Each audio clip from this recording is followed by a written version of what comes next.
Hello, it is 6 a.m. in Washington. It's 1 p.m. in Damascus. I'm Monita Rajpal. And I'm Zain. Verjee. You're watching CNN, the world's news leader. This is World One live from London. Well, it was a great night for Mitt Romney in the U.S. presidential race. He handily won Tuesday's 3 Republican primaries. Thank you to Wisconsin, Maryland, and Washington, D.C. Next Republican contests are 3 weeks out, so there is a lot of hard campaigning ahead. But Romney, the front runner, is heading further out front. Look at the national delegate count. It takes 1,144 delegates to win the Republican nomination. CNN estimates that Romney now has well over half of that number at 648, and far more than his closest rival, Rick Santorum, who has 264. Newt Gingrich and Ron Paul are trailing a long way back. And officials are heading for Damascus to discuss deploying unarmed UN peacekeepers in Syria. But despite the Syrian government's pledge to pull its forces out of residential areas, activists say tanks and troops are staying put. At least 74 people were killed in Syria on Tuesday. CNN's Mohammed Jamjoon is following the very latest developments from our bureau in Abu Dhabi. He joins us now live. Mohammed. Monita, opposition activists continue to tell us that the al-Assad regime, far from Mohammed, thank you. Mohammed Jamjoon there in Abu Dhabi. The uncle of President Bashar al-Assad has told CNN the Syrian leader's days are numbered. Rifat al-Assad is best known for his alleged role in one of the darkest episodes in Syrian history. The media world is coming to terms with the resignation of James Murdoch as chairman of broadcaster B-Sky B. He said he was quitting before he became a lightning rod for criticism over his handling of phone hacking at News Corp. Michael Holmes, there you go. Well, James Murdoch was once seen as the probable heir to his father's media empire. World Business Today's Nina DeSantis joins us now to look at his impact on B-Sky B. So he wanted to leave before he became a lightning rod for criticism over his handling of phone hacking at News Corp. That's what he was saying. Investors and shareholders say a bit late for that. Why make this decision now? Yeah, some investors saying, well, he has been a rather good manager there at B-Sky B, helping to steer this company through some pretty... The deputy, well, now the new chairman. All right, Nina, thank you very much for that.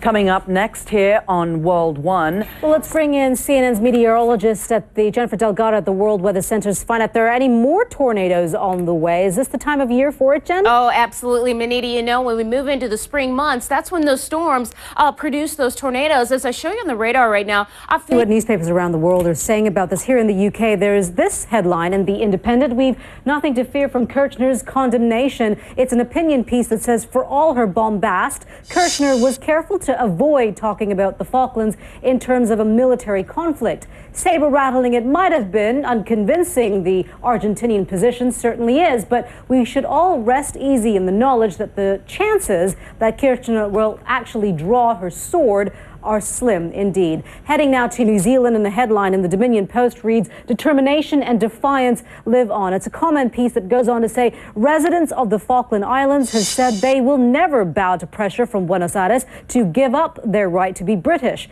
Expectations are high for a bigger boom after the offshore discovery of oil, provided that renewed saber-rattling by Argentina fails to deter exploration companies. And the Washington Post has this headline, "A War's Anniversary." It's a comment piece that says, were Buenos Aires to cultivate economic and travel links to the Falklands as it did before 1982, it could become a supplier of the growing economy there.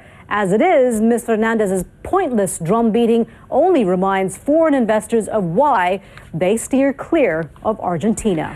The wait is almost over, folks. In just over 24 hours' time, the opening major of the men's golf season, the Masters, tees off at the famous Augusta National Course. I can hardly You're getting more excited than I am. What's going on? I didn't write it like that, but... You did write it like that. But well, let me set it up for you. the only golf I watch or play is Wii Golf. Wii Golf. Or mini golf. Putt-putt golf. Yeah. Yeah. Well, this is harder than that. Is it? As Tiger Woods and Rory McIlroy are going to show us. They're starting as favourites to claim the legendary green jacket this week. Even though you want your bread to be savoury, not sweet. Yeah, well, I just, no, it's none of the inside stuff. No. No. Burgers, okay. Well, that's it. Whatever they eat. Sundays, okay. I'm not sure it's going to affect how they play. Barbecue, good. There we go. You've heard it here. Well, the Kenyan first. dish ugali. What's that? It's a great bread. You eat it with cabbage, called sukuma wiki. Alrighty. I'll tell you about it later. I'm You're watching World now. One live from London. Coming up, the children's charity UNICEF is sounding the alarm about millions of people in Africa at risk of starvation. On Tuesday, World One told you about UNICEF's social media campaign.